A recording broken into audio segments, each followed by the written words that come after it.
Dengarkan sugesti saya mulai saat ini, selalu kunjungi channel Fadli Nurhat, dan ingat, klik tombol subscribe sekarang. Berharap siapapun yang menyaksikan video ini hingga akhir semakin bahagia, semakin sehat, berlimpah, dan berkah selalu tentunya. Di video kali ini saya akan memperlihatkan berbagi bagaimana cara menanamkan sugesti positif kepada anak kita dengan memanfaatkan kondisi hipnosis alamiahnya. Seperti yang kita ketahui bahwa kondisi hipnosis adalah kondisi yang alamiah terjadi pada setiap orang dalam keseharian.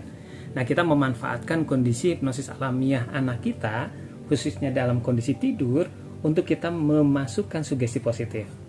Tahapannya bagaimana? Langsung saja. Yang pertama, pastikan anak kita sudah dalam kondisi tidur tentunya.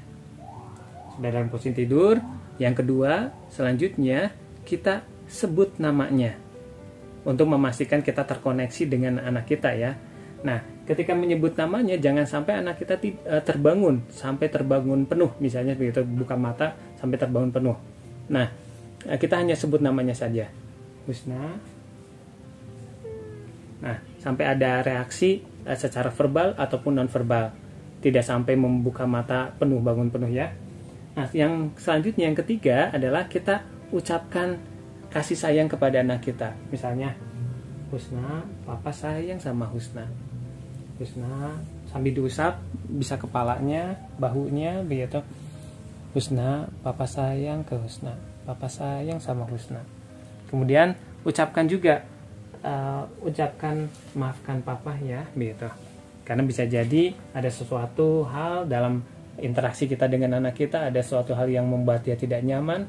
Nah, kita sampaikan juga, maafkan papa ya, maafkan papa. Sampaikan seperti itu. Yang ketiga, baru masukkan sugestinya, sugesti positif yang hendak kita sampaikan. Tentukan terlebih dahulu, sampaikan kalimat yang simple, buat kalimat yang simple, skrip yang simple. Sugesti positifnya misalnya, Husna anak yang soleha, begitu. Husna anak yang soleha, sambil kita usap. Husna anak yang pintar, Husna semakin mudah. Mulai saat ini, Husna semakin mudah untuk menghafal pelajaran di sekolah dan menghafal hafalan Al-Quran. Bisa seperti itu. Sampaikan mulai saat ini, Husna semakin mudah untuk menghafal pelajaran di sekolah dan menghafal hafalan Qurannya. Bapak percaya Husna anak yang pintar, anak yang soleha. Sampaikan seperti ini. Itu selanjutnya adalah kita terkoneksi dengan anak kita. Kita tadi sudah menyampaikan komunikasi secara lisan, selanjutnya kita komunikasi secara batin. Bagaimana caranya? Nah, tangan satu kita ini, yang kiri, ini tempelkan ke dada kita, ke jantung kita lah, begitu ya. Tempelkan ke jantung kita. Yang tangan yang kanan, tempelkan ke jantung anak kita. Kalau misalnya laki-laki ya kita tempelkan ke jantungnya, ke dadanya. Kalau perempuan kita bisa di sini, di belakangnya ya. Nah, kita hadirkan energi rasa syukur. Kita visualisasikan apa yang kita harapkan terjadi pada anak kita. Sampai kita merasakan rasa syukur ketika melihat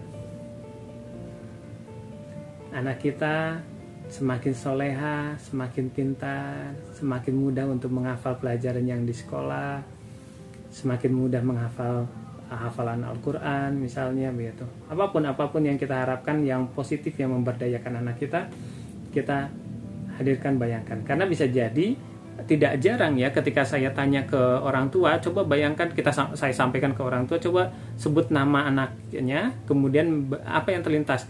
Tidak jarang bayangannya hal yang negatif begitu. Nah, kita mulai ubah kebiasaan kita ketika menyebut nama anak kita, kemudian kita membayangkan adalah hal yang positif. Sehingga insya Allah itu akan terpancar, terresonansi, tervibrasi kepada anak kita, menjadi pribadi yang lebih baik lagi, seperti yang tentunya yang kita harapkan, yang tentunya baik untuk anak kita juga. Nah, seberapa lama melakukan hal ini?